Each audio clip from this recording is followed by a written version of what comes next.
31শে December রাত 12টা 1 মিনিটের সময় বাংলাদেশের শহর সমূহে বাজি পোড়ানো শুরু হয়।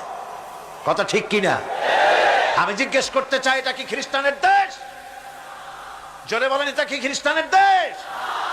অবশ্য আমাদের দেশে খ্রিস্টান, হিন্দু, বৌদ্ধ যারা আছে তারাও আমাদের নাগরিক, সন্দেহ নাই। কিন্তু এই দেশ হচ্ছে পৃথিবীর দ্বিতীয় বৃহত্তম মুসলিম দেশ। খ্রিস্টানেরা নববর্ষ উদযাপনের জন্য বাজি পোড়াক, ফুর্তি করুক, যা মোল্লায় তাই করুক, কিন্তু একজন মুসলমান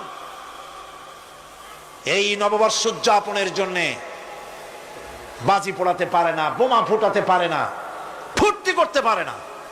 কোন মানে নাই, জাস্টিফিকেশন নাই। এটা যদি করা হয় আপনি খ্রিস্টানদের গোলামি করছেন, এটাই প্রমাণিত হবে। পয়লা বৈশাখ নববর্ষ উদযাপন করা হয় আমাদের দেশে। আজ 2-4 বছর ধরে শুরু হয়েছে পয়লা বৈশাখ উদযাপন করা। পয়লা বৈশাখে সকাল বেলায় বাসন্তী রঙের শাড়ি পরে সারা রাত রাস্তায় আলপনা এঁকে রমনা লেকের পাশে গিয়ে যুবতী আর যুবকরা বাসন্তী রঙের শাড়ি পরে সূর্য উদয়ের পানে করজোড়ে সেদিকে তাকিয়ে বলে, এসো হে নববৈশাখ স্বাগতম হে।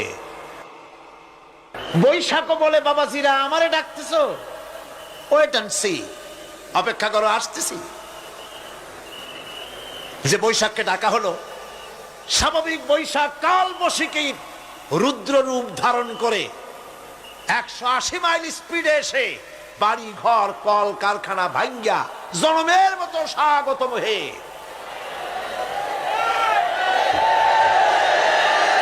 এরপর রাজনৈতিক নেতৃবৃন্দ এবং বুদ্ধিজীবী, ছাত্রছাত্রী, শিক্ষক, এক শ্রেণীর শিক্ষক বৃন্দ মঙ্গল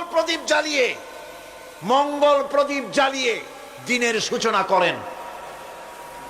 কুকুরের মুখোশ, গাধার মুখোশ, কুমিরের মুখোশ পরে মিছিল করেন। ঢোল আরো কি হাবিজাবি বাজাইয়া ফুর্তির চোটে শীতই পড়বে না খাড়া হয়ে থাকবে দিশা করতে পারে না। ঠিক কিনা কন?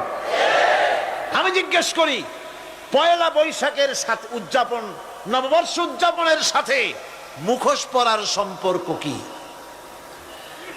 গরু আর গাধার শূকরের মুখোশ পরে আপনি কি বুঝাতে চান যে নতুন বছরটা জাতির সাথে গাধার মতো ব্যবহার করবেন অথবা কুকুরের মতো? নাউযুবিল্লাহি মিন যালিক। মুসলমানদের জন্য জায়েজ নাই, হারাম হারাম। বৈশাখের কোনো গুরুত্ব নাই। পয়লা বৈশাখ যদি কিছু করতেই হয়, ফজরের নামাজ পড়ে, দরুদ পড়ে, তেলাওয়াত করে আল্লাহর কাছে মুসলমানের দোয়া করা দরকার। আল্লাহ, বিগত বছরটা পার করেছি গুনাহ করে, নাফরমানি করে, আগামী বছর আমাদেরকে নেককার বানাও, নামাজি বানাও, চরিত্রবান বানাও, দিনদার বানাও। বছরটা দেশের জন্য, জাতির জন্য কল্যাণকর করে দাও। ভালো হইতো না? ভালো হইতো না? ভালো হতো।